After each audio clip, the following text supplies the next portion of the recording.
Ce n'est que dans la seconde moitié du siècle dernier que des explorateurs blancs pénétrèrent au cœur de l'Afrique, dans la région que nous appelons aujourd'hui Katanga.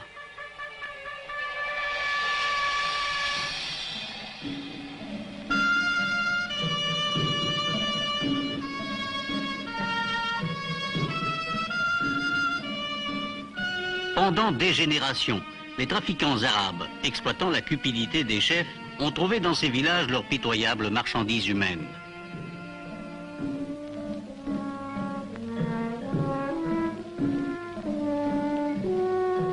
Constamment menacée, mal nourrie, décimée par les maladies, ignorante et superstitieuse, cette population semblait figée dans un immobilisme séculaire.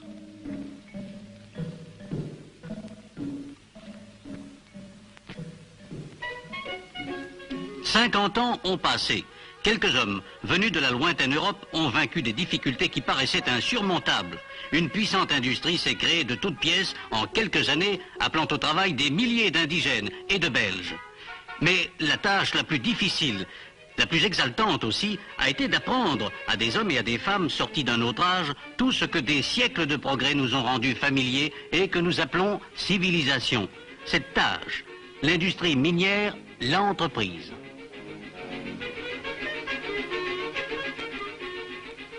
Les travailleurs du Katanga sont en partie recrutés au loin, notamment au Rwanda-Urundi, d'où ils sont emmenés par avion.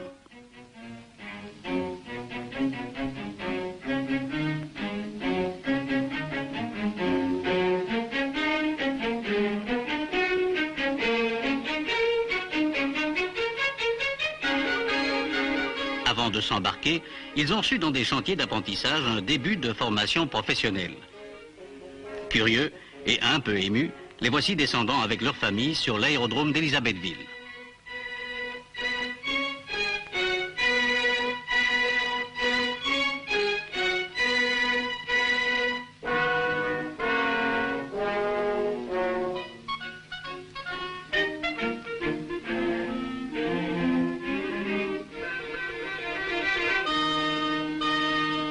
Ils commenceront par séjourner dans un camp d'acclimatation avant d'entrer à l'usine ou à la mine.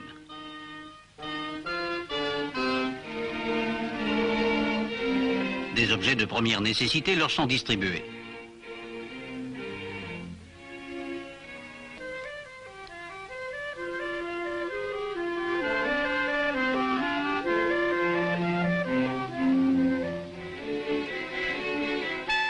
Chaque famille prend possession de son logement.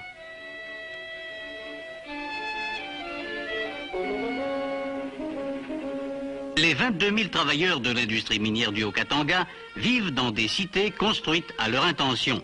Avec femmes et enfants, ils forment une population de 90 000 personnes. La vie familiale a pu naître et se développer dans ces cités industrielles à partir du moment où leur population a compté une proportion normale de femmes. En 1925, cette proportion était de 18 femmes pour 100 hommes. Actuellement, 80% des travailleurs sont mariés. Les distractions ont pris un tour paisible.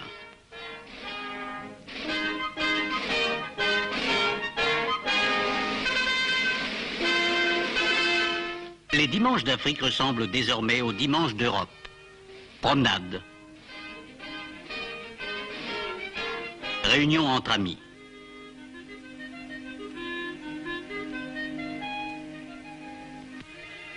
Des jardins d'enfants au cours pour adultes, l'enseignement a été fortement développé.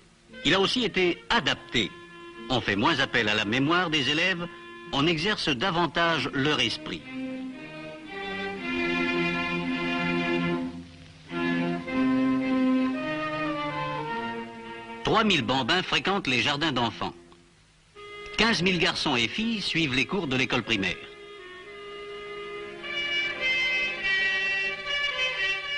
À beaucoup d'enfants, le calcul donne du fil à retordre. On lui a réservé une part prépondérante, mais sous une forme aussi concrète que possible.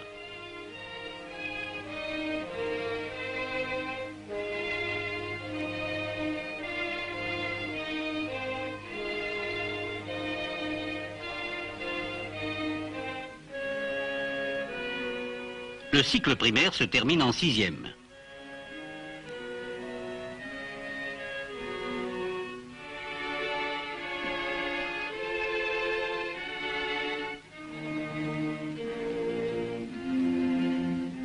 Après l'école primaire, les enfants ont accès à une école pré-professionnelle. Ils y apprennent l'ajustage, le moulage, la menuiserie, l'électricité. Voici le cours d'ajustage.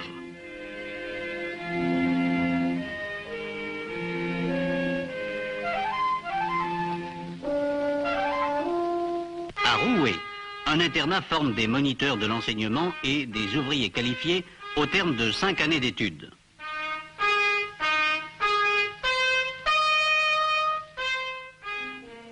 Les sports occupent dans l'horaire une place de choix.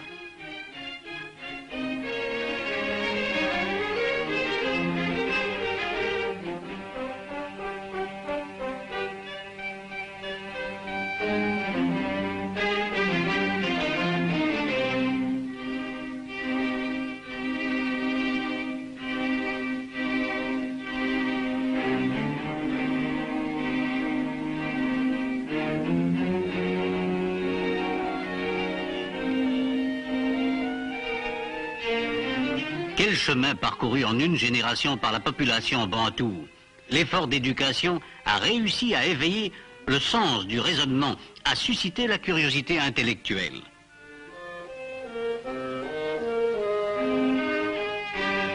Les leçons théoriques alternent avec les cours pratiques.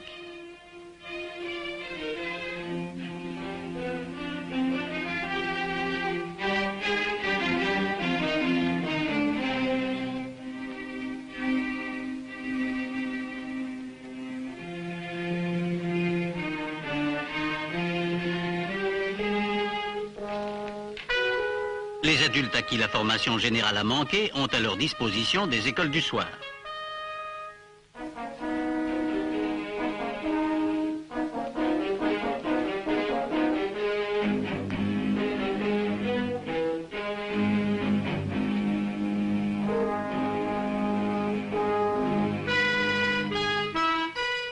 Il y a aussi des cours de jour pour ceux qui témoignent de dispositions spéciales, en particulier l'école d'ébène, où sont enseignés le code de la route et la conduite d'engins lourds.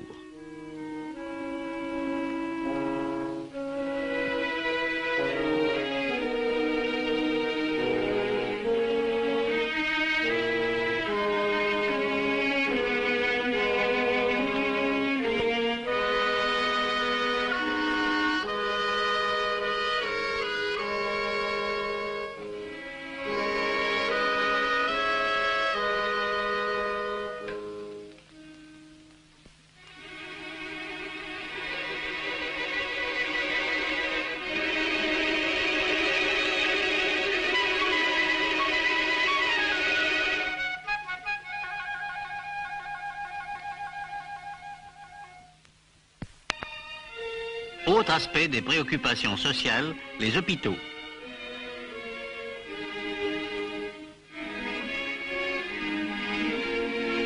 Ils se composent de pavillons, conception mieux adaptée à la mentalité des Congolais que les blocs à nombreux étages. Les locaux sont vastes et clairs.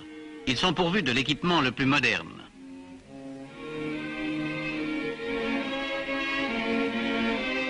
Radiographie. Anesthésie. Voici la maternité de l'hôpital de Jadotville.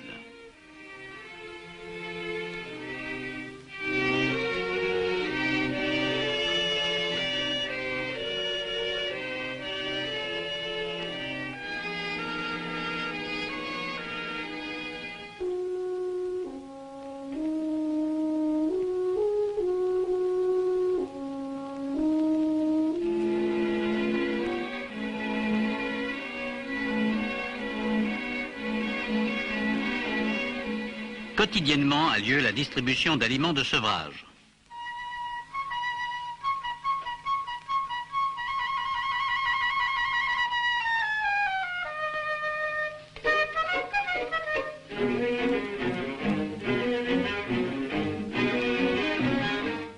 L'œuvre pour la protection de l'enfance noire conseille les futures mamans et assure la surveillance médicale des mères et des enfants.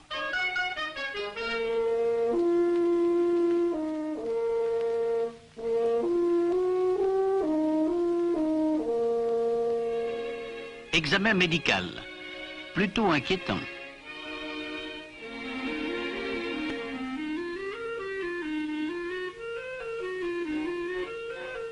Les enfants qui ont eu le malheur de perdre leurs parents sont recueillis par l'orphelinat. Ils y retrouvent l'insouciance de leur âge.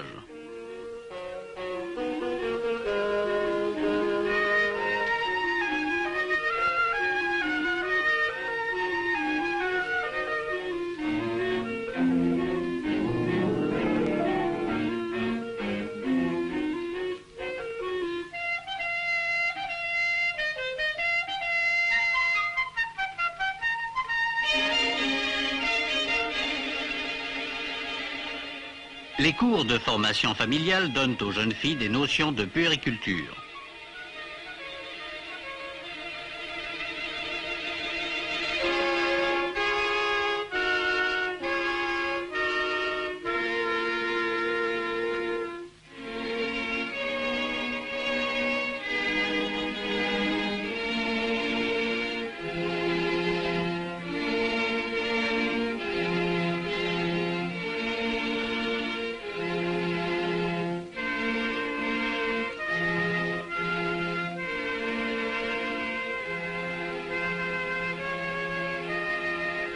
Leurs gestes ne sont-ils pas ceux des jeunes filles de chez nous, des jeunes filles du monde entier?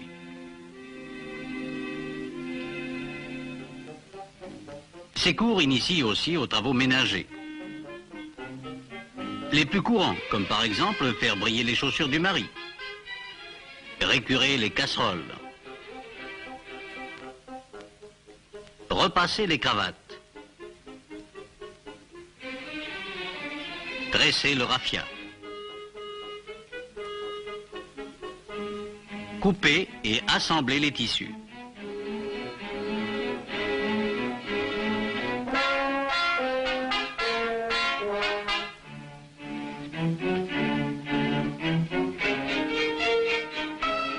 On a même songé à apprendre aux ménagères comment choisir et acheter. Et c'est sans doute le plus amusant. Mais il faut encore savoir repriser les chaussettes, coudre un fond de culotte,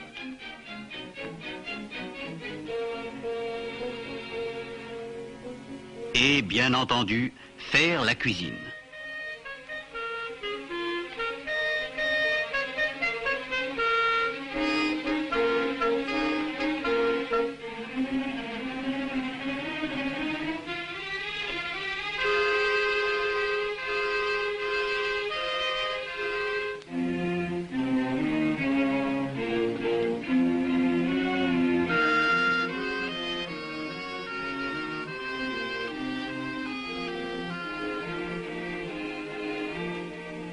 L'art culinaire local s'enrichit des traditions européennes à la satisfaction générale, semble-t-il.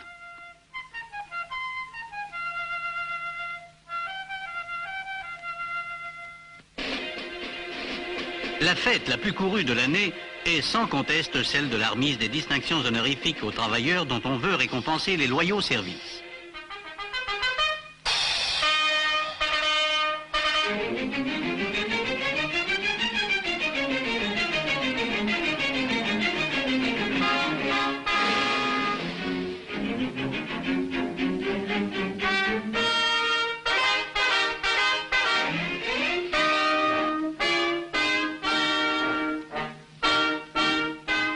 La personnalité des Bantous stabilisés au service d'une entreprise s'affirme et se développe.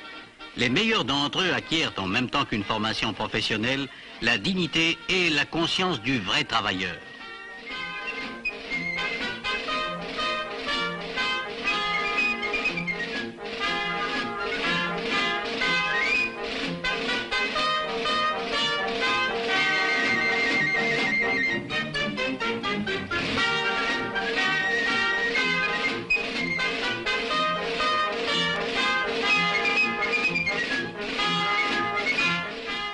Ces garçons que nous voyons défiler, les filles qui leur emboîteront le pas dans un moment, sont tous enfants de travailleurs.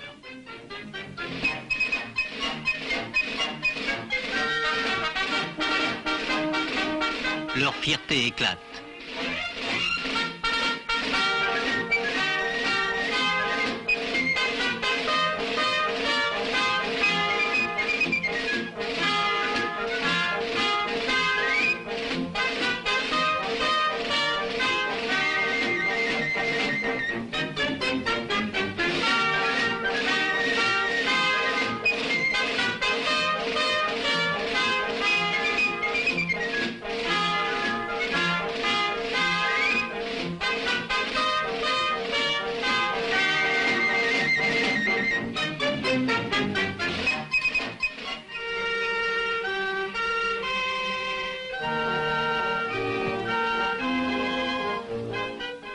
Contrastant avec l'austérité de l'horizon industriel, se présente à nous l'oasis du théâtre de verdure.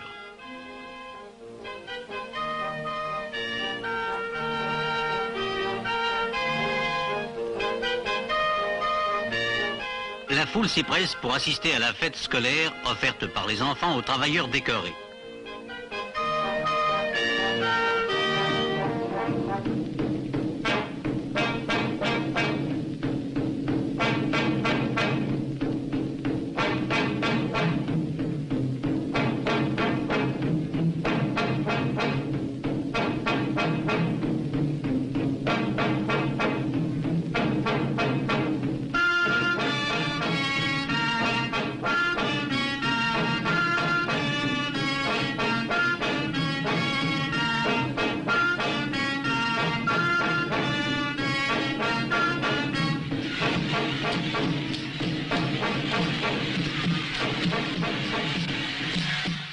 Les danses puisent leurs racines dans la tradition africaine.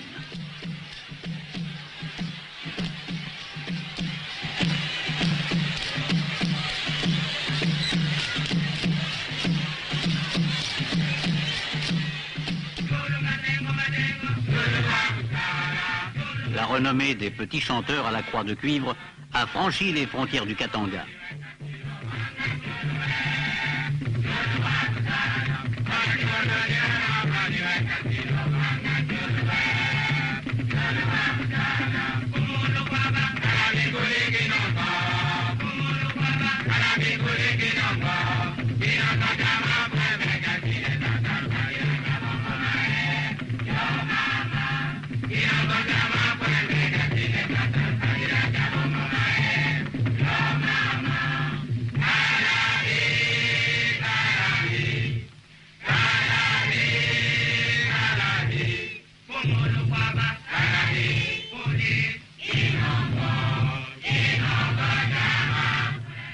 Les sources d'inspiration de l'âme noire s'enrichissent ainsi des moyens d'expression de la culture occidentale, qui elle-même, il y a 2000 ans, trouvait sur les rivages africains et asiatiques de la Méditerranée ses premiers aliments.